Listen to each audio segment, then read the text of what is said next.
एक ही खबर ने आर्यन की खुशी को चकनाचूर कर दिया था। पुष्यमित्रा ने जैसे ही आर्यन को सूची वाली बात बताई, उसका पूरा हुलिया ही बदल गया था।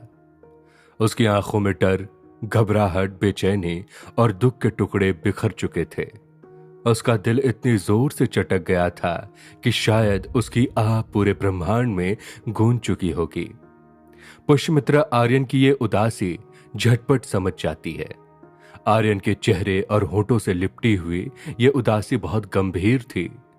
तभी आर्यन को देखते हुए पुष्यमित्रा कहती है, आर्यन, तुम्हें दुखी होने की कोई जरूरत नहीं है। ये सब सिर्फ औपचारिकता है। तुम्हें इस बात को लेकर चिंता करने की कोई जरूरत नहीं है।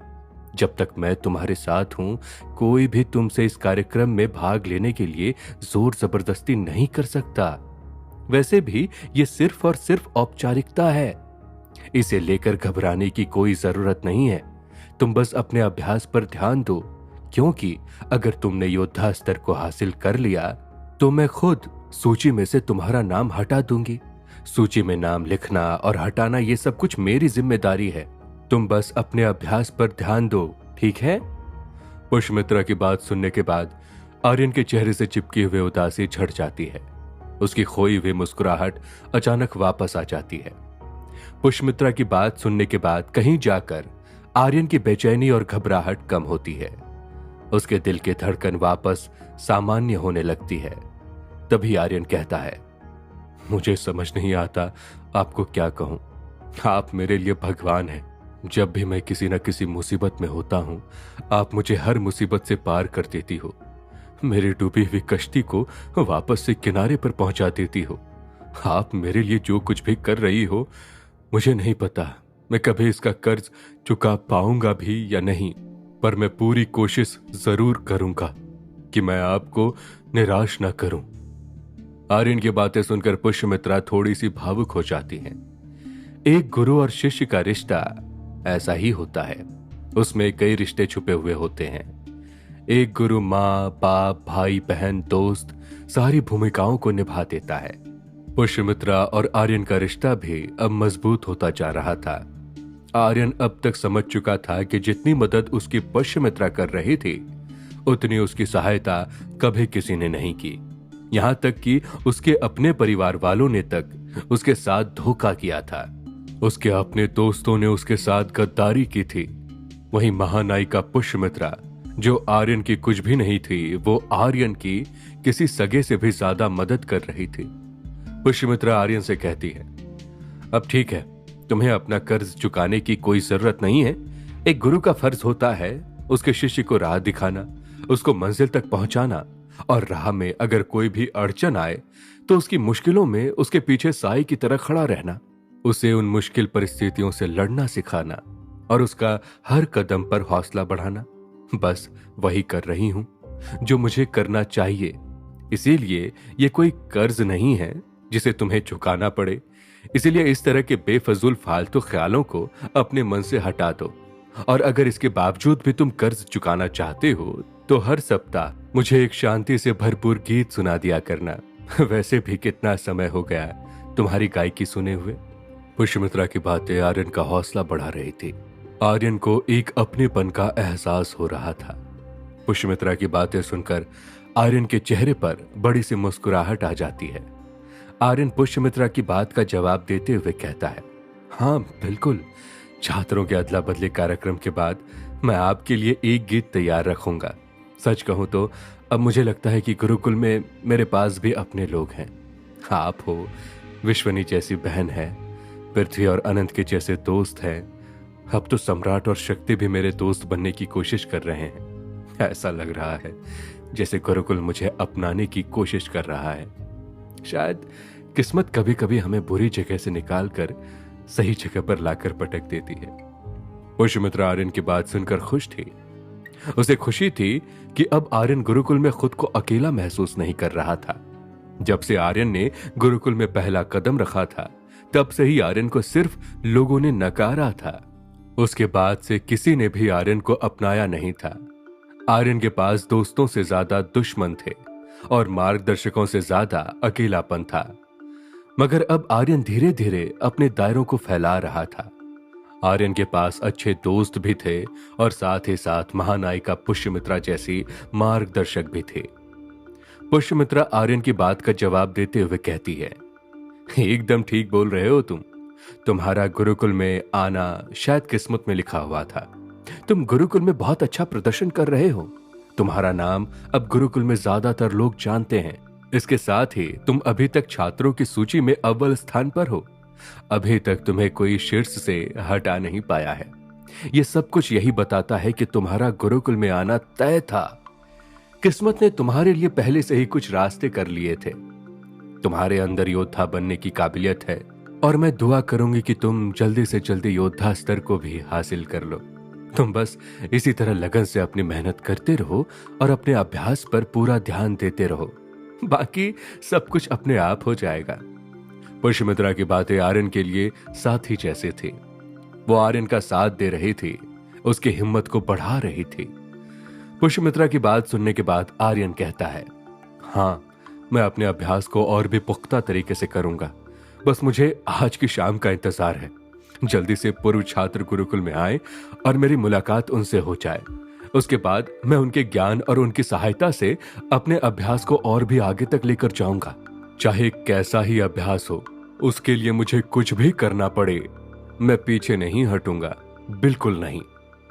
आर्यन की बात सुनकर पुष्यमित्रा हैरान रह जाती है। आर्यन वैसे कभी पहले किसी से भी मिलने के लिए इतना उतावला नहीं था, मगर इस बार आर्यन के अंदर एक बेताबी थी। वो शाम होने का इंतजार कर रहा था। वो जल्दी से जल्दी उन छात्रों से मिलना चाहता था जो अपने जीवन में योद्धा का मुकाम हासिल कर चुके थे। आर्यन उनसे मिलकर युद्ध और अभ्यास के कई जरूरी बारीकियों को समझना चाहता था। वो योद्धा स्तर के बारे में जानना चाहता था और साथ ही योद्धा स्तर को हासिल करने के बारे में भी जरूरी जानकारी लेना चाहता था। इसका कारण सिर्फ यही था कि आर्यन अब कोई भी छोटी से छोटी गलती नहीं करना चाहता था। उसके पास समय पहले ही कम था, इसीलिए उसे कैसे भी करके अपने आप को योद्धा स्तर तक पहुंचाना था। तभी आर्यन को अचानक कोई बात याद आती है। वो उछलकर पुष्यमित्रा से कहता है, अरे भगवान, मैं आपको बताना तो भूल ही गया था। मैंने अपने 5 चक्रों को जागृत कर लिया है। कल रात ही मैंने अपना 5वां चक्र जागृत किया है। उसके बाद से ही मुझे बहुत ताकत और ऊर्जा का एहसास हो रहा है। पुष्यमित्रा आर्यन की यह खुशखबरी सुनकर बहुत खुश होती है। उसके मन से आर्यन की कुछ चिंताएं कम हो गई थी। साथ ही साथ पुष्यमित्रा हैरान भी थी, क्योंकि आर्यन ने बहुत ही कम समय में अपने 5 चक्रों को हासिल कर लिया था। कम समय के साथ साथ बहुत ही कम उम्र में आर्यन ने अपने चक्रों को जागृत कर लिया था। पुष्यमित्रा आर्यन के लिए खुश थी। आर्यन धीरे धीरे बुलंदियों पर चढ़ रहा था। पुष्यमित्रा की अब आर्यन से उम्मीदें बढ़ती जा रही थी। पुष्यमित्रा आर्यन से कहती है, कमाल कर दिया तुमने तो आर्यन। बहुत ही कम उम्र में और बहुत ही कम समय में तुम अपने 5 चक्र तक भी पहुंच ही गए। तो फिर योद्धा स्तर का अभ्यास जल्द से जल्द शुरू कर दो, क्योंकि तुम्हारे पास बहुत ही कम समय बाकी है। अब तुम्हें जल्दी से जल्दी योद्धा स्तर तक पहुंचना होगा, ताकि मैं तुम्हारा नाम उस सूची से निकाल सकूं। मगर ध्यान रहे, योद्धा स्तर के अभ्यास में कई तरह की कठिनाइयां आएंगी। तुम्हें बहुत संभल कर अभ्यास करना होगा। इसमें जान जाने का भी खतरा होता है। कई लोगों ने योद्धा स्तर को जल्दी पाने की कोशिश में अपनी जान गंवा दी थी। इसीलिए तुम्हें बहुत सतर्क रहना होगा। तुम्हारी एक छोटी सी गलती भी तुम्हें बहुत भारी पड़ सकती है। आर्यन सहमति में सिर हिलाते हुए कहता है, आप चिंता मत कीजिए, मैं अपनी सुरक्षा का पूरा ध्यान रखूंगा और साथ ही मैं बस जल्दी से जल्दी अभ्यास भी शुरू कर दूंगा। बस एक बार पूर्व छात्रों की मदद से मुझे आगे का रास्ता समझ आ जाए, अभ्यास की बारीकी के और सही तौर तरीके के बारे में मालूम चल जाए, बस उसके बाद मैं तुरंत ही अभ्यास में जुट जाऊंगा।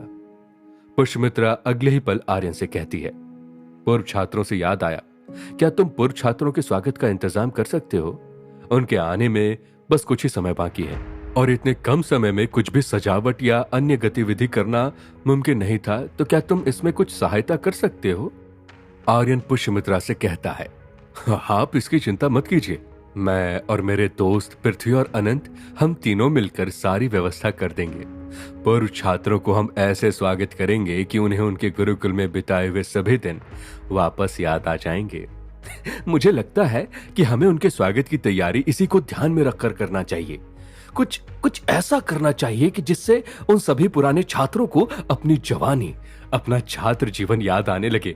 वो गुजरी हुई यादें, वो बनाए हुए किस्से एक बार फिर से याद आ जाए। पुष्यमित्रा आर्यन के सुझाव से काफी खुश थे। आर्यन का सुझाव वाकई में दिलचस्प था। पुष्यमित्रा आर्यन से कहती है, अगर ऐसा हो सकता है और अगर तुम ऐसा कर सकते हो तो फिर तो बहुत अच्छी बात है।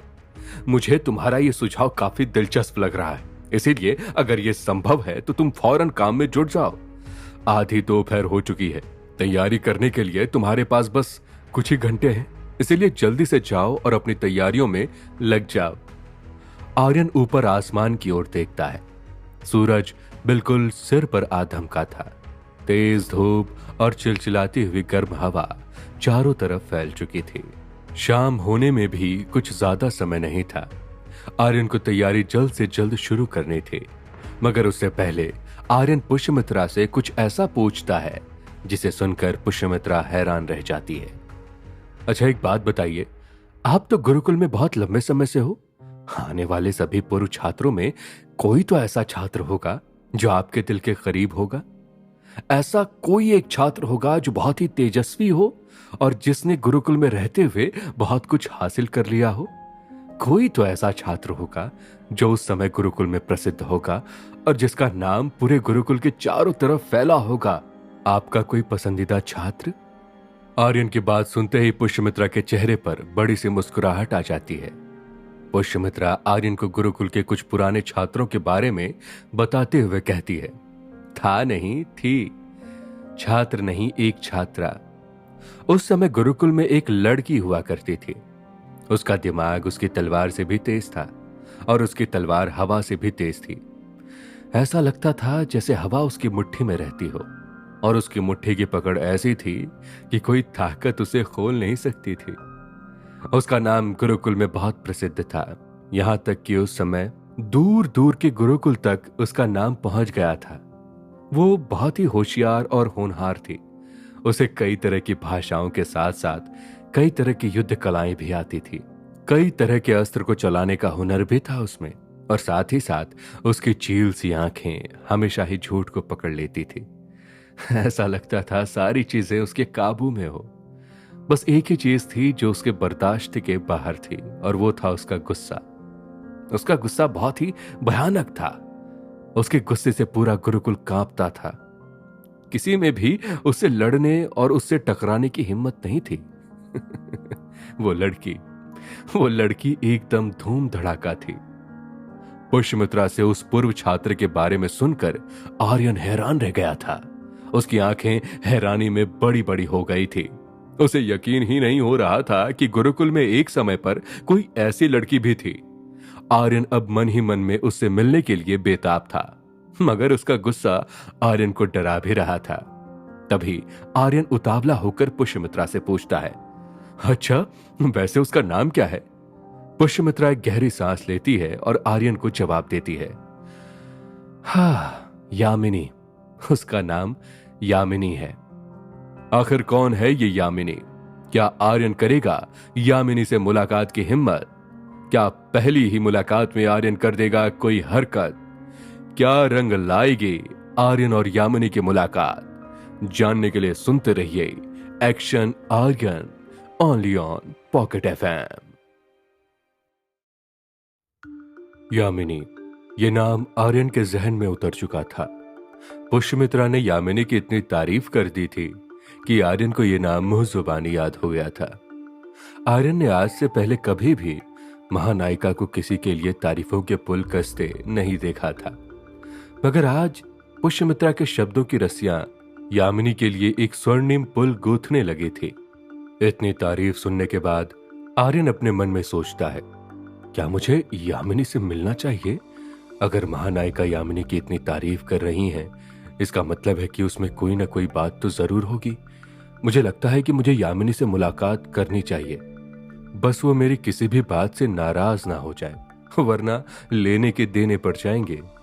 वैसे तो मैं कोशिश करूंगा कि मैं अपना मुंह ज्यादातर बंद ही रखूं और अपनी कैंची जैसी जुबान को कम से कम चलाऊं। हे भगवान, अब बाकी सब कुछ आपके हाथों में है, संभाल लेना थोड़ा। आर्यन अपने मन ही मन में अपने आप से बातें किए जा रहा था। तो वहीं पुष्यमित्रा आर्यन को अचानक इतना खामोश देखकर उलझन में पड़ गई थी।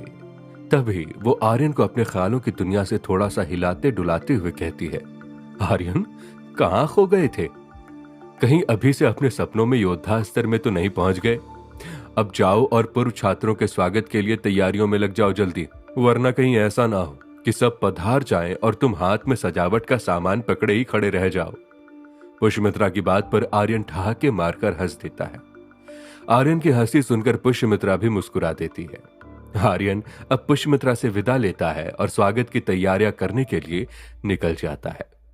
पुष्यमित्रा को हाथ जोड़कर अभिवादन करने के बाद आर्यन इंदु महल की छत से नीचे उतरता है और जल्दी से देखते ही देखते सरपट इंदु महल से बाहर आ जाता है। थोड़ी ही देर में आर्यन अपने छात्रावास पहुंच जाता है और जल्दी से सबसे पहले अपने 2 अनमोल रतन यानी अनंत और पृथ्वी को ढूंढता है। अपने कमरे में पहुंचते ही आर्यन देखता है कि अनंत और पृथ्वी अभी भी नींद की चपेट में बिस्तर पर ही पड़े थे। आर्यन जल्दी से उन दोनों को नींद से जगाता है। जैसे ही आर्यन उन्हें नींद से जगाने के लिए जोर से चिल्लाता है, वैसे ही वो दोनों एक साथ घबराकर उठ जाते हैं। उठते ही पहले तो अनंत और पृथ्वी दोनों ही आर्यन को खरी खोटी सुना देते हैं। उनकी झपझपाती हुई आंखें इस बात का सबूत थी कि उनकी आंखें अभी भी बंद होकर सोना चाहती थी। दोनों की थकी हुई आंखें बार बार बंद हो रही थी। तभी आर्यन दोनों के पास जाकर अपने हाथ जोड़ते हुए बड़े ही नाटकीय ढंग से कहता है, दोस्तों, मेरे भाइयों, बस आज के लिए मेरी मदद कर दो, उसके बाद मैं तुम्हें कभी मेरी मदद करने के लिए नहीं कहूंगा। बस जल्दी से अपनी नींद को गोली मारो और जल्दी उठ जाओ। पृथ्वी चिढ़ते हुए आर्यन से पूछता है, अरे पर हुआ क्या? ऐसा कौन सा भूचाल आने वाला है जिसके लिए हमारी जरूरत पड़ रही है? सोने दो हमें चैन से महाराज, सुबह सुबह इतना अत्याचार अच्छी बात नहीं है। इतना कहते ही एक तरफ पृथ्वी उबासी लेने लगता है, तो वहीं दूसरी तरफ अनंत वापस अपने बिस्तर पर फैल कर सो जाता है। आर्यन समझ जाता है कि ऐसे इस तरह से तो उसकी दाल गलने वाली नहीं है। इस तरह तो वो अनंत और पृथ्वी को मनाता ही रह जाएगा, मगर वो इस तरह से उठने वाले नहीं थे। तभी आर्यन सबसे पहले पृथ्वी के पास जाता है और जोर से उसकी चादर खींच लेता है और बहुत तेज चिल्लाते हुए कहता है, अरे यार, ऐसा मत करो यार, जल्दी उठो मेरे मोहन प्यारे, और कोई सुबह नहीं हो रही है।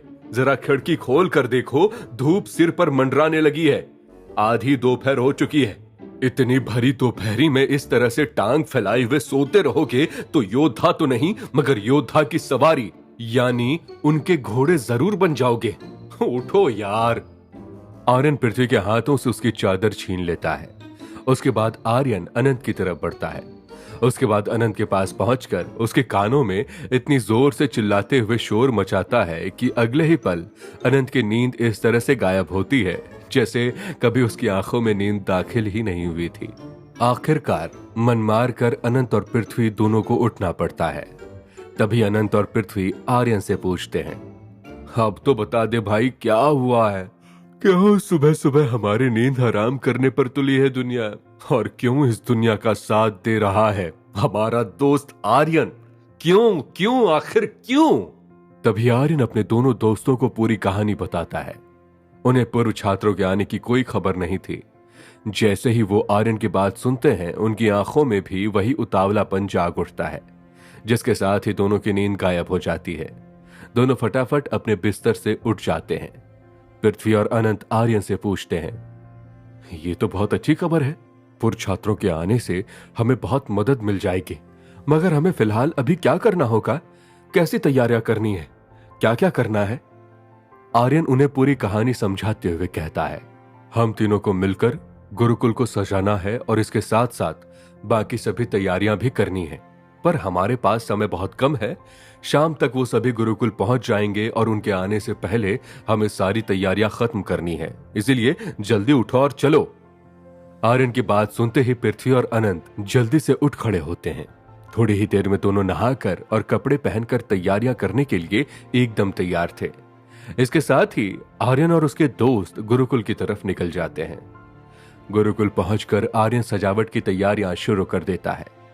आर्यन मुख्य प्रवेश द्वार से लेकर गुरुकुल के बाहरी मैदान तक को सजाने में जुट जाता है।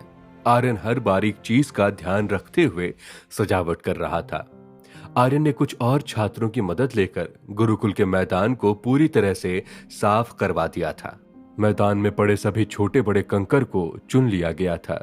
खुला मैदान हरी घास से जगमगा रहा था।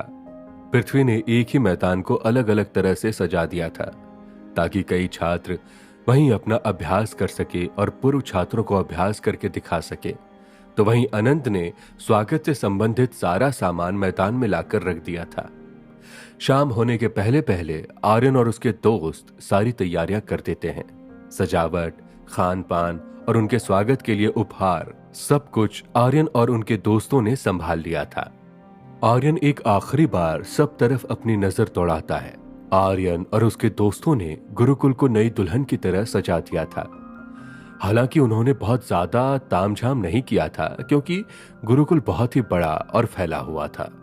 वहीं सब कुछ करने के लिए सिर्फ 3 ही लोग थे। ऐसे में आर्यन के पास बहुत ज्यादा विकल्प नहीं थे। आर्यन से जितना हो सकता था उसने उससे कई गुना ज्यादा काम कर दिया था। गुरुकुल सुंदर दिखाई दे रहा था। सूरज धीरे धीरे ढलने लगा था। सूरज की रोशनी हौले हौले फीकी पड़ने लगी थी। साथ ही साथ मौसम भी करवट बदल रहा था। लगभग शाम होने को आ चुकी थी। आर्यन और उसके दोस्त झटपट अपने कमरे की तरफ भागते हैं और एक बार और नहाकर नए कपड़े पहन लेते हैं। पूरी तरह से तैयार होकर आर्यन और उसके दोस्त वापस मैदान की तरफ भागते हैं। जब तक आर्यन और उसके दोस्त तैयार होकर मैदान में पहुंचते हैं, पुष्यमित्रा भी मैदान में आ चुकी थी और तब तक गुरुकुल के सभी मार्गदर्शक और प्रधानाचार्य मैदान में आ पहुंचे थे। उनके साथ साथ गुरुकुल के वो सभी बच्चे जो अदला बदली के कार्यक्रम में भाग लेने वाले थे, वो सभी भी मैदान में आ गए थे। जब तक आर्यन मैदान के अंदर प्रवेश करता है, तब तक मैदान में अच्छी खासी भीड़ हो चुकी थी। इसके साथ ही मैदान में खड़े हर एक इंसान की आंखों में इंतजार दिखाई दे रहा था। सबकी आंखें मुख्य द्वार पर ही टंगी हुई थी। सभी बड़ी ही बेसब्री और बेताबी से पूर्व योद्धा छात्रों का इंतजार कर रहे थे। तभी अचानक बिगुल और ढोल ताशों की आवाज सुनाई देने लगती है। ढोल ताशों की आवाज सुनते ही सभी की आंखें चमक उठती है। सभी समझ जाते हैं कि गुरुकुल के पूर्व छात्रों की टोली प्रवेश कर चुकी है और बस कुछ ही चंद लम्हों में वो टोली अंदर आने वाली थी।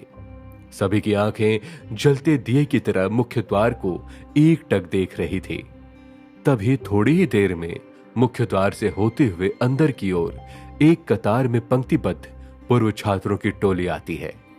उन्हें देखते ही सभी गुरुकुल के वर्तमान सभी छात्र जोर जोर से तालियां पीटने लगते हैं। तालियों का शोर चारों तरफ गूंज उठता है। कुछ ही पलों में वो टोली मैदान के द्वार पर आकर खड़ी हो जाती है। सभी मार्गदर्शक बारी दर बारी हर पूर्व छात्र का सम्मान करते हैं, उनका राज तिलक करते हैं। उसी के साथ उन्हें भेंट स्वरूप उपहार दान करते हैं। पूर्व छात्रों में पूरे 12 लोगों का झुंड था। मैदान में इतनी भीड़ थी कि आर्यन को ढंग से किसी की भी शक्ल दिखाई नहीं दे रही थी। कुछ लोगों के ही चेहरे आर्यन को दिखाई दे रहे थे। आर्यन की बेसब्र नजर यामिनी को ढूंढ रही थी। आर्यन ने फैसला कर लिया था कि वो यामिनी के साथ ही अपने अभ्यास के लिए सलाह मशवरा कर लेगा। यामिनी की मदद लेकर वो अपने योद्धा स्तर का अभ्यास शुरू कर देगा। उसकी नजर हर तरफ गोल घूमकर सिर्फ और सिर्फ यामिनी को ही ढूंढ रही थी। तभी आर्यन के कानों में एक आवाज पड़ती है। वो आवाज कहीं दूर से आई थी। वो आवाज पुष्यमित्रा की थी, जो यामिनी को एक छोटा सा भाषण देने के लिए आमंत्रित कर रही थी। मैदान में भाषण देने के लिए कोई मंच नहीं था। यामिनी लोगों की भीड़ में बीचों बीच खड़े होकर कुछ कहना शुरू करती है। उसकी तीखी आवाज किसी महिला मुखिया के जैसी थी। उसकी आवाज में एक वजन था जो किसी के भी ध्यान को अपनी तरफ खींच सकती थी। आर्यन को यामिनी की आवाज तो आ रही थी, मगर भीड़ में से उसे यामिनी दिखाई नहीं दे रही थी। तभी यामिनी कुछ कहना शुरू करती है। छात्रों, आप सभी गुरुकुल का वर्तमान भी हो और साथ ही साथ गुरुकुल का आने वाला कल भी। आपके साथ साथ आपके हाथों में गुरुकुल का भविष्य भी है।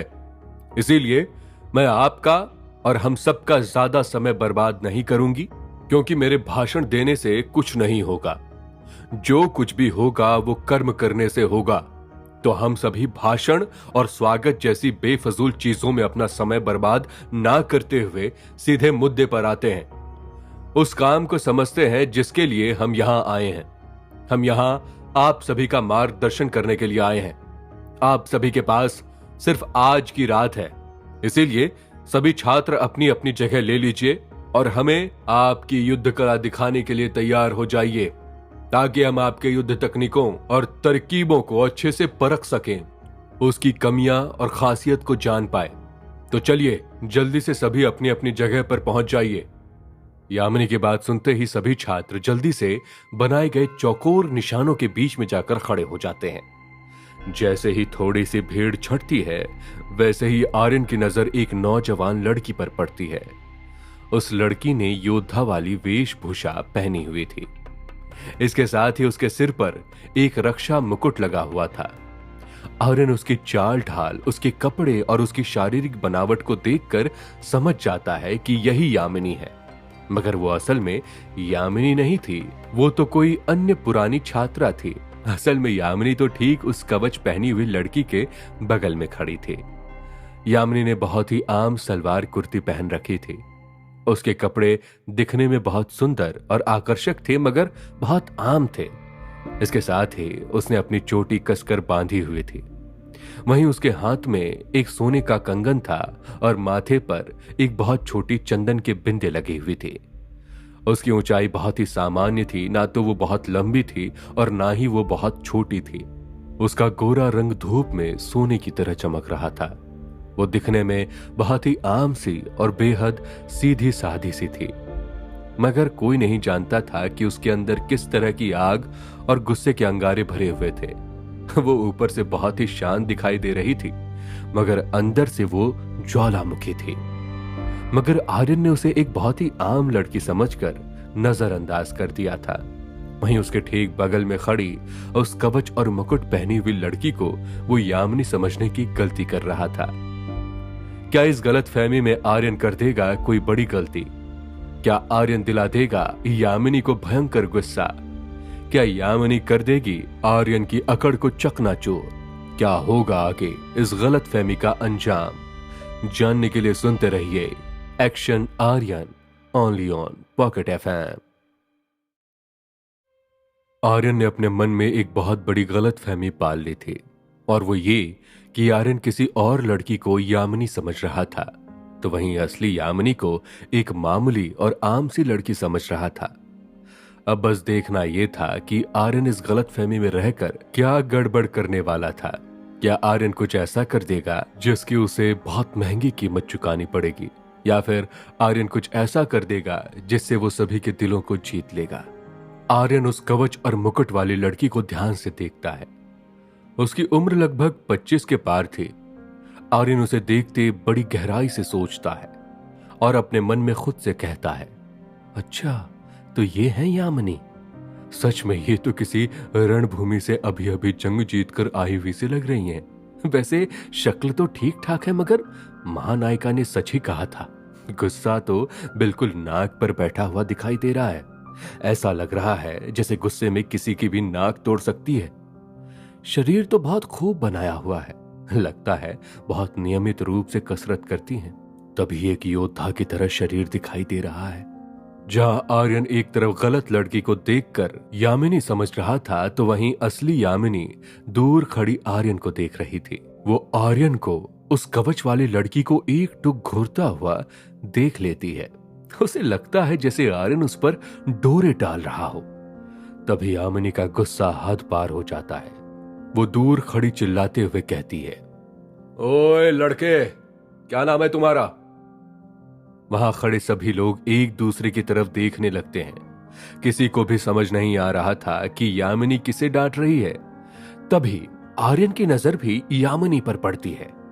असली यामिनी को देखकर आर्यन मन ही मन में सोचता है, अब ये लड़की कौन है और ये मेरी तरफ क्यों घूर रही है? कहीं इसने मुझसे ही मेरा नाम तो नहीं पूछा? पर ये इतने भयंकर गुस्से में क्यों दिखाई दे रही है? ये तो यामिनी की जैसी महान योद्धा भी नहीं है, फिर इसे इस बात के लिए इतना गुस्सा क्यों आ रहा है? कम से कम आज की शाम तो योद्धा की तरह बनकर आ सकती थी, पता नहीं। ओह, हो सकता है ये कोई मामूली सी लड़ाका हो और गुरुकुल ने छोटी मोटी मामूली कलाओं के लिए आमंत्रण दे दिया हो। पर जो भी हो, ये मुझे इतने गुस्से से क्यों घूर रही है? बेचारा आर्यन, वो जिसे एक मामूली लड़ाका समझ रहा था, वो जानता भी नहीं था कि वो असल में क्या तोप है। आर्यन जिसे महज एक चिंगारी भर समझ रहा था, उसे मालूम नहीं था कि वो पूरी की पूरी एक ज्वालामुखी है। आर्यन अपनी गलतफहमी में ही बिना असलियत की खिचड़ी पका रहा था। आर्यन तो जानता भी नहीं था कि आगे उसके साथ क्या होने वाला था। तभी आर्यन यामिनी से कहता है, माफ कीजिए, पर क्या आप मुझसे बात कर रही हैं? क्या आपने अभी अभी मेरा नाम पूछा था? आर्यन का ये बर्ताव देखकर यामिनी और भी भड़क जाती है। वो आग बबूला हो जाती है और आग बबूला होकर आर्यन की तरफ देखती है और उसे लताड़ते हुए कहती है, हाँ, तुम ही से बात कर रही हूं। क्या नाम है तुम्हारा?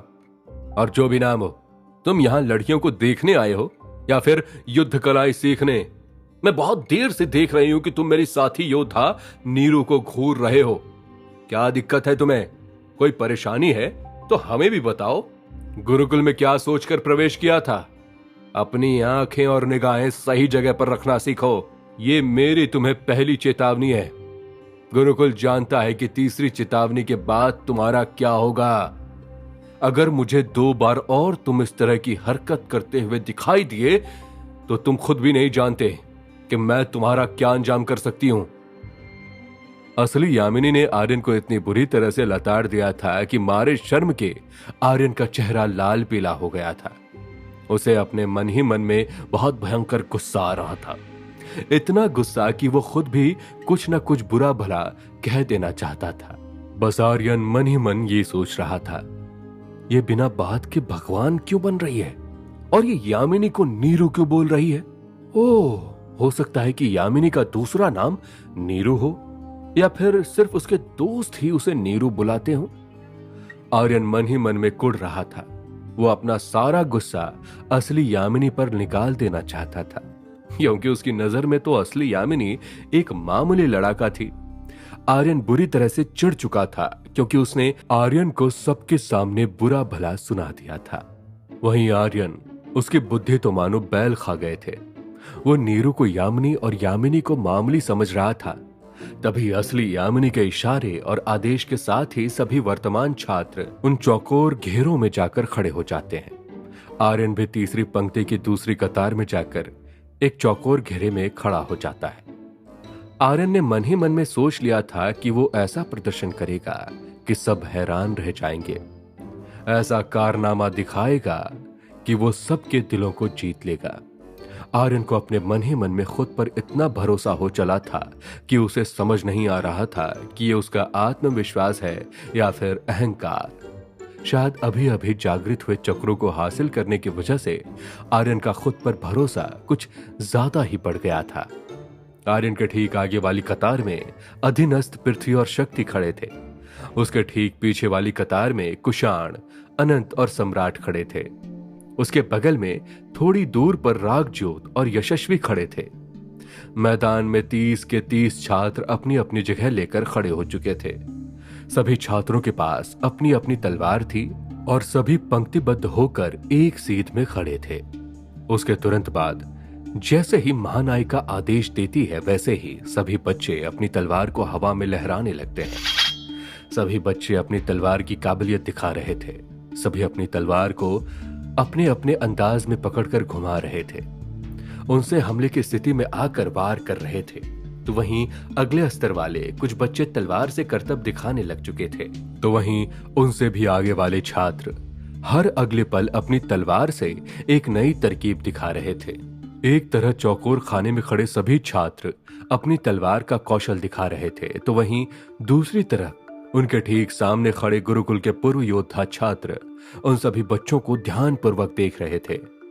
सभी पूर्व योद्धा छात्रों की नजर बच्चों के हाथ, उनकी कलाई तलवार पर, उनकी पकड़, उनके पैर, उनके कदम और उनकी आंखों पर थी। वो सभी छात्रों को बड़ी ही बारीकी से परख रहे थे। वो छात्रों की एक एक छोटी से छोटी चीज को ध्यान से देख रहे थे। वहीं यामिनी की नजरें तो इतनी तेज थी कि वो एक झटके में छात्रों की कमियां पकड़ लेती थी। यामिनी को किसी छात्र की पकड़ सही नहीं लग रही थी, तो वहीं किसी छात्र के कदमों का इस्तेमाल उसे गलत लग रहा था। वहीं कुछ छात्रों की नजरें हमला करते समय अपना ध्यान खो रही थी। तभी नीरू चहलकदमी करते हुए आर्यन की कतार के आमने सामने चलने लगती है। वो आर्यन की कतार में घूमते हुए सभी छात्रों की तलवारबाजी देख रही थी, तो वहीं आर्यन नीरू को यामिनी समझकर खुश हो रहा था। थोड़ी ही देर में नीरू आर्यन की कतार को छोड़कर चली जाती है। ये देखकर आर्यन निराश हो जाता है। तभी नीरू के जाने के बाद यामिनी आर्यन की कतार में गश्त करने लगती है। यामिनी, जो आर्यन की नजर में सिर्फ एक मामूली लड़ाका थी, उसे अपनी कतार में देखकर आर्यन का मुंह बिगड़ जाता है। वो चाहता था कि यामिनी उसकी कतार पर ध्यान दे, और जैसे ही यामिनी उसके पास आती, आर्यन उसे अपनी तलवारबाजी से हैरानी में डाल देता, ताकि आर्यन की तलवारबाजी से प्रभावित होकर, उसकी तकनीकों से खुश होकर वो आर्यन का मार्गदर्शन करने के लिए तैयार हो जाती। मगर आर्यन के मुताबिक यामिनी तो उसकी कतार से बाहर हो चुकी थी, और अब जो गश्त लगा रही थी वो बस एक मामूली लड़की थी। तभी अगले पल आर्यन का खुराफाती दिमाग कुछ सोचता है, क्यों ना मैं अपनी तलवारबाजी से इस लड़की को हैरान कर दूं? हाँ, ये सही रहेगा। अब मजा आएगा। मैं अपनी तलवारबाजी से ऐसा प्रदर्शन करूंगा कि ये लड़की हैरत में पड़ जाएगी। बहुत मुंह चल रहा था ना, अभी मेरी तलवार के हैरत अंगेज कारनामे से जुबान काटता हूं, बोलती ही बंद हो जाएगी। आर्यन अपने मन ही मन में ये ठान लेता है कि वो यामिनी, यानी उसकी नजर की मामूली लड़की को अपनी तलवारबाजी से ऐसा हैरान करेगा कि उसकी बोलती ही बंद हो जाएगी।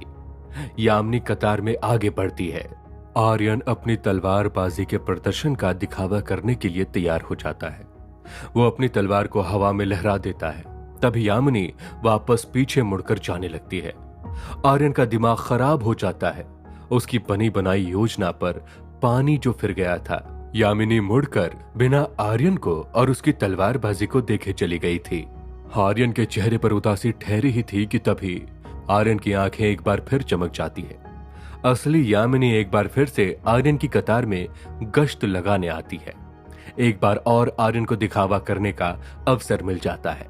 इस बार आर्यन किसी भी हाल में ये मौका छोड़ने वाला नहीं था। यामिनी धीरे धीरे चहलकदमी करते हुए आर्यन के करीब आती है। जैसे ही वो आर्यन से कुछ कदमों की दूरी पर होती है, वैसे ही आर्यन दिखावा करने की उम्मीद में अपनी तलवार को हवा में गोल घुमाते हुए बहुत ऊंची ऊपर की ओर उछाल देता है। तलवार हवा में ऊपर जाती हुई किसी गोल चक्री की तरह गोल गोल घूम रही थी। अगले ही पल वजन की वजह से वापस आर्यन की तलवार गोल घूमते हुए नीचे आने लगती है। जैसे ही तलवार आर्यन की धड़ तक पहुंचती है, वैसे ही आर्यन उस तलवार को अपने एक हाथ से लपक लेता है, और लपकते ही अपने हाथों का इस्तेमाल करते हुए तलवार को बहुत तेजी से, बहुत फुर्ती से घुमाते हुए हवा को काटने लगता है। आर्यन की इस हरकत और करतब ने सभी पूर्व छात्रों का ध्यान खींच लिया था। तभी यामिनी आर्यन के और नजदीक जाती है। आर्यन की तलवार और तलवारबाजी को बहुत ध्यान से देखती है। आर्यन अपना सर्वोच्च प्रदर्शन करने की कोशिश कर रहा था। वो तलवार को किसी बच्चे के खेल की तरह इस्तेमाल कर रहा था। ऐसा लग रहा था जैसे आर्यन और उसकी तलवार हवा के साथ खेल रही हो। यामिनी की आंखें बहुत ही बारीकी से आर्यन की तलवारबाजी को परख रही थी। वो आर्यन के हाथ, उसकी कलाई, उसके पैर और उसकी निगाहों को ध्यान से देख रही थी। तभी वो आर्यन के पास जाती है। आर्यन अपनी तलवारबाजी जारी रखता है, मगर तभी यामिनी आर्यन का हाथ पकड़ लेती है और तलवारबाजी का प्रदर्शन रोक देती है। यामिनी आर्यन का हाथ बुरी तरह से झंझोड़ते हुए उससे कहती है, तुम्हें अपनी कलाई का जरा भी होश है, या सिर्फ तुम अपने आप में ही मग्न रहते हो? तलवारबाजी करते हुए तुम्हारी कलाई एक सामान्य कोण से ज्यादा नहीं मुड़नी चाहिए। साथ ही तलवार को हत्थे के ठीक नीचे से पकड़ना चाहिए। इसके बाद अपने दाहिने पैरों पर ज्यादा और बाएं पैर पर हल्का सा वजन होना चाहिए। ध्यान कहाँ है तुम्हारा? या फिर तुम बस यहां दिखावा करके नायक बनना चाहते हो? अगर इसी तरह तलवारबाजी करनी है तो तलवार छोड़कर अपने हाथों में झाड़ू पकड़ लो। कम से कम सफाई तो ढंग से कर पाओगे। यामिनी की बात सुनते ही पूरे मैदान में सन्नाटा पसर जाता है। सभी एकदम सन्न रह जाते हैं। सभी की नजरें अब आर्यन पर थी, तो वहीं आर्यन के दिल को यह बात बुरी तरह से चुभ गई थी। आर्यन का पारा चढ़ चुका था। आर्यन की जुबान जहर उगलने के लिए तड़प रही थी। उसके होंठ आग बरसाने के लिए फड़फड़ा रहे थे। वैसे भी यामिनी को एक मामूली लड़की समझ रहा था। तभी आर्यन फट पड़ता है और चिल्लाते हुए कहता है, मैं अगर हाथ में झाड़ू भी पकड़ लूंगा तो वो झाड़ू मैं अपनी तलवार से बेहतर इस्तेमाल करूंगा। मेरा झाड़ू तक आपकी तलवार को मात दे सकता है। महान बनकर बातें बोल देना बहुत आसान है। मुझे नहीं लगता कि आपने कभी तलवार को हाथ भी लगाया होगा। उसके लिए हिम्मत चाहिए होती है, और अगर हिम्मत है तो मुझसे मुकाबला करो, मुझे हरा कर दिखाओ। मैं आपको चुनौती देता हूं। आखिर कर ही दिया आर्यन ने सत्यानाश। अब कैसे करेगा आर्यन असली यामिनी का सामना? क्या आर्यन जीत पाएगा यामिनी से? क्या होगा जब आर्यन को हकीकत पता चलेगा? जानने के लिए सुनते रहिए action Aryan, only on Pocket FM. Yamini ने आर्यन को शब्दों से पूरा तहस नहस कर दिया था। यामिनी के शब्द आर्यन की छाती पर तांडव कर रहे थे, जिसकी आंच में आर्यन की आत्मा तक झुलस गई थी। वहीं उसके सिर पर अब सिर्फ बदले की धुन सवार हो चुकी थी। जहां एक तरफ आर्यन अपनी साख बचाने के लिए तलवारबाजी के सबसे उम्दा प्रदर्शन कर रहा था, तो वहीं यामिनी ने आर्यन की तलवारबाजी में बारीक नुक्स निकालकर उसके दिखावे की खाल उधेड़ दी थी। कुशाण और रागजोत इस बात से सबसे ज्यादा खुश थे। आर्यन की बेइज्जती का बारंबार तमाशा देखकर उन दोनों को बहुत खुशी हो रही थी। मगर तभी गुस्से से उबलते हुए आर्यन ने अपने कटु शब्दों की बरसात कर दी। उसने अगले ही पल यामिनी को खरा खोटा सुना दिया था, वो भी इतने बुरे लहजे में जिसने यामिनी को अंदर ही अंदर झकझोर दिया था। आर्यन के शब्दों ने यामिनी के मन पर घाव कर दिया था। यामिनी से कई गुना ज्यादा पुष्यमित्रा को झटका लगा था। आर्यन का ये तेवर देखकर पुष्यमित्रा के गुस्से का ठिकाना नहीं रहा था। वहीं आर्यन को अभी तक मालूम नहीं था कि जिस लड़की को मामूली समझकर वो बुरा भला कह रहा था, वो मामूली लड़की कोई और नहीं बल्कि खुद यामिनी थी। वही यामिनी जिसकी दोपहर में पुष्यमित्रा ने भर भर के तारीफें की थी। आर्यन की एक जरा सी गलतफहमी उसे बहुत बड़े अंजाम तक लेकर जाने वाली थी। अपनी गलतफहमी में मदमस्त आर्यन अगले ही पल सबके सामने यामिनी को खुली चुनौती दे देता है और उसे उसके साथ मुकाबला करने के लिए ललकारता है। आर्यन की ये ललकार सुनकर वहां खड़े सभी के सभी लोग स्तब्ध रह जाते हैं। सभी आर्यन का ये बर्ताव और तरीका देखकर अचरज में पड़ जाते हैं। आर्यन ने सभी को हैरानी में डाल दिया था। आर्यन का ये बड़बोलापन सभी को खल रहा था। उसकी आवाज, उसके बात करने का तरीका और उसके मुकाबले के लिए ललकारने का ये अंदाज सभी के अंदर गुस्से के बीज बो रहा था। तो वहीं दूर खड़ी पुष्यमित्रा आर्यन को गुस्से में लाल होकर घूर रही थी। उसे आर्यन से इस तरीके के बर्ताव की उम्मीद नहीं थी, मगर आज आर्यन की ऐसी हरकत ने पुष्यमित्रा को अंदर तक हिला दिया था। जहां पुष्यमित्रा आर्यन से नाराज होती जा रही थी, वहीं आर्यन अपने मन ही मन में सोचता है, अगर मैं इस मामूली सी लड़की से मुकाबला करके इसे हरा दूं तो हो सकता है कि शायद यामिनी मुझसे प्रभावित हो जाए।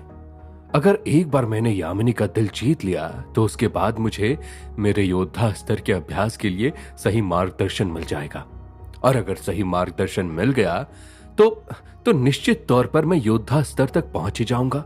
वैसे भी मुझे नहीं लगता इस आम सी मामूली से लड़की को मुकाबले में हराना मेरे लिए कोई बहुत बड़ी बात होगी। इसे हराना तो मेरे लिए बाएं हाथ का खेल है। मेरी तलवार का एक वार इसके हाथों को हिलाकर रख देगा। मैं इसकी तलवार पर ऐसा वार करूंगा कि अगले ही पल इसकी तलवार इसके हाथों से छूटकर बहुत दूर जा गिरेगी। मैं इसे तलवार पकड़ने और उसे संभालने तक का मौका नहीं दूंगा।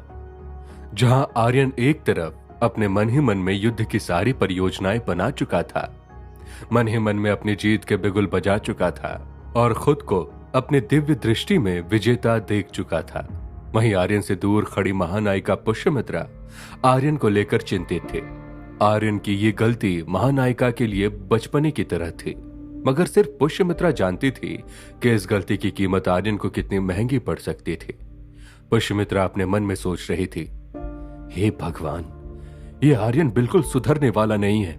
इसे कितना भी समझा लो, मगर आखिरी वक्त पर ये हर बात पर पानी फेर ही देता है। इसे इतना समझाया था कि ज्यादा चूं चपड़ ना करे, पर आखिरकार इसने अपना मुंह खोलकर रायता फैला ही दिया। बस ये एक बात समझ नहीं आ रही, इस बेवकूफ ने सीधा यामिनी को मुकाबले के लिए क्यों ललकारा? कम से कम किसी छात्र को युद्ध के लिए ललकारा होता तो चल भी जाता, पर सीधा यामिनी को युद्ध की चुनौती, हद है। इसे तो मालूम भी नहीं है कि यामिनी इसका क्या हाल करेगी। जहां पुष्यमित्रा आर्यन की चिंता में डूबी हुई थी, उसके जिंदगी और मौत के बीच के दृश्य सटासट देख रही थी। वहीं पुष्यमित्रा के साथ साथ वहां खड़े बाकी सभी मार्गदर्शक और अन्य छात्र भी आर्यन को मन ही मन बेवकूफ समझ रहे थे। उन्हें भी ये बात समझ नहीं आ रही थी कि आर्यन इतना आत्मविश्वासी होकर सीधा यामिनी को मुकाबले के लिए कैसे चुनौती दे सकता था। किसी को भी आर्यन की ये बात हजम नहीं हो रही थी। तो वहीं आर्यन के ठीक सामने खड़ी यामिनी अभी तक चुप थे। उसे समझ नहीं आ रहा था कि वो आर्यन के इस बड़बोलेपन को नादानी समझकर टाल दे या फिर सच में उसके मुकाबले की चुनौती को स्वीकार करके उसका घमंड चूर कर दे।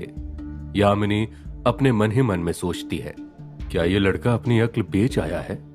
इसे कुछ भी मालूम है कि ये किसके सामने खड़ा है? क्या मैं इसकी इन सभी बातों को इसकी दिमागी कमजोरी समझूं या फिर इसकी नादानी? पर इसके शब्द सहन सीमा से बाहर है। मन तो कर रहा है कि जुबान खींच के जलते अंगारों पर बिछा दूं, मगर क्या करूं, ये तो अभी छोटा है, नादान है। वैसे भी नाखून काटने के लिए कब किसी ने तलवार म्यान से निकाली है? ये लड़का तो सच में नाखून के ही बराबर है। यामिनी आर्यन की बातों को ज्यादा सिर पर नहीं चढ़ा रही थी। वो जानती थी कि आर्यन की उम्र शायद उसकी सोच से झलक रही थी। आर्यन का ये बागपान शायद उसके ऊपर हावी था। शायद आर्यन अपने लिए सबसे बेहतर मार्गदर्शन चाहता था और महानायिका पुष्यमित्रा के कहे अनुसार यामिनी ही गुरुकुल के एकमात्र सबसे तेज तर्रार और काबिल योद्धा थी। शायद यामिनी को प्रभावित करने के चक्कर में आर्यन यामिनी से ही टक्कर ले बैठा था। बेचारा आर्यन, उसकी एक छोटी सी गलतफहमी उसे बहुत ही माया जाल की ओर धकेल रही थी। तभी यामिनी आर्यन को गौर से देखती है, बहुत हल्की मुस्कान के साथ आर्यन की तरफ मुस्कुराती है। आर्यन उसे अपनी तरफ मुस्कुराता हुआ देखकर कुछ समझ नहीं पाता। आर्यन उसकी मुस्कुराहट के पीछे छुपी हुई बात और उसकी गहराई समझ नहीं पा रहा था। वहीं यामिनी की मिली जुली मुस्कान सच में भ्रमित करने वाली थी। किसी को भी समझ नहीं आ रहा था कि यामिनी आर्यन की बात का क्या जवाब देंगी। आर्यन की चुनौती को स्वीकार करेंगी या नहीं? ऐसे कई सवालों के साथ भरे बैठे लोगों की नजर अब यामिनी पर थी। तभी अगले ही पल यामिनी आर्यन को देखकर खुलकर मुस्कुराती है और मुड़कर महानायिका पुष्यमित्रा की ओर जाने लगती है। आर्यन एकदम चौंक उठता है। वो हैरान था। तभी आर्यन अपने मन में बात करते हुए सोचता है, हैं? ये क्या? इसने तो मेरी बात को नजरअंदाज कर दिया। ऐसे तो मुझे अपनी युद्ध कला दिखाकर यामिनी को प्रभावित करने का मौका ही नहीं मिल पाएगा। ये लड़की तो मुझसे मेरा मौका छीन रही है। क्या करूं, क्या करूं? कैसे ऐसे मुकाबले के लिए मनाऊं? क्या करूं? आर्यन यामिनी को एक मामूली लड़की सोचते हुए अपने मन में कुछ सोच ही रहा था। तभी आर्यन का खुराफाते दिमाग इसके लिए भी एक रास्ता निकाल लाता है। आर्यन मन में सोचता है, हाँ, मुझे इसे एक बार और चुनौती देनी होगी, मगर इस बार और भी कड़वे शब्दों के साथ मुझे इस लड़की को गुस्सा दिलाना होगा, ताकि ये भड़क जाए और गुस्से में अपने आत्मसम्मान को बचाने के लिए मेरी चुनौती स्वीकार कर ले। क्यों ना मैं इसे सब लोगों के सामने गुस्सा दिला दिलाकर इतना उकसा दूं कि इतने सारे लोगों के सामने इसके पास मेरी चुनौती स्वीकार करने के अलावा कोई और विकल्प ही ना बचे। हाँ, यही सही रहेगा। अपने मन में बातों की पूरी खिचड़ी पकाकर आर्यन ने एक बार फिर अपने पैर पर कुल्हाड़ी मार ली थी। आर्यन आज जो भी फैसले ले रहा था, उनमें से एक भी फैसला उसके हक में नहीं था। सभी फैसले आर्यन को किसी न किसी मुसीबत में डाल रहे थे। वहीं आर्यन ने हाल ही में जो फैसला लिया, वो तो शायद उसकी इज्जत के साथ उधेड़ बुन कर सकता था। तभी आर्यन पुष्यमित्रा की ओर जाती हुई यामिनी को देखता है। वही यामिनी जो उसकी नजर में एक मामूली सी लड़की और योद्धा थी, उसे जाता हुआ देखकर आर्यन दूर से चिल्लाते हुए कहता है, क्या हुआ देवी जी? अपनी तलवार लेने जा रही हो या फिर अपने लिए भी एक झाड़ू ही उठाने के लिए जा रही हो? सही है, सही है। लगता है सिर्फ शब्दों में ही आग थी, असल में तो राख ही राख है। मुझे नहीं लगता कि आपने कभी रणभूमि में उतर कर देखा होगा। वैसे भी रणभूमि में पीठ दिखाकर भाग जाने वालों की कोई जगह नहीं होती है। ठीक वैसे ही जैसे आप अभी इस वक्त एक खुली चुनौती से घबराकर पीठ दिखाकर भाग रही हो। यामिनी अभी भी आर्यन की बात पर कोई खास गौर नहीं कर रही थी। यामिनी आर्यन को नादान समझकर उसकी सारी बातों को नजरअंदाज कर रही थी। वहीं आर्यन की यह हरकत और उसके शब्द सुनकर पुष्यमित्रा आग बबूला होती जा रही थी। आर्यन ने आज सारी हदें पार कर दी थी। वहीं आर्यन अपनी योजना को नेस्तनाबूद होते हुए देख रहा था, क्योंकि यामिनी उसकी किसी भी बात पर ध्यान नहीं दे रही थी। आर्यन के तीखे से तीखे शब्द यामिनी पर कोई असर नहीं कर पा रहे थे। अब आर्यन के पास एक ही रामबाण रास्ता बचा था। आर्यन अब कुछ ऐसा कहने वाला था जिसे एक स्त्री के लिए सुन पाना बहुत मुश्किल था। आर्यन अब एक स्त्री के आत्मसम्मान को ठेस पहुंचाने वाला था। तभी आर्यन एक बार और दहाड़ मारते हुए कहता है, अगर ऐसे लोगों के हाथों में साम्राज्य की सुरक्षा दी गई है तो फिर लानत है। अगर हमारे राज्य में ऐसी औरतें हैं तो लानत है।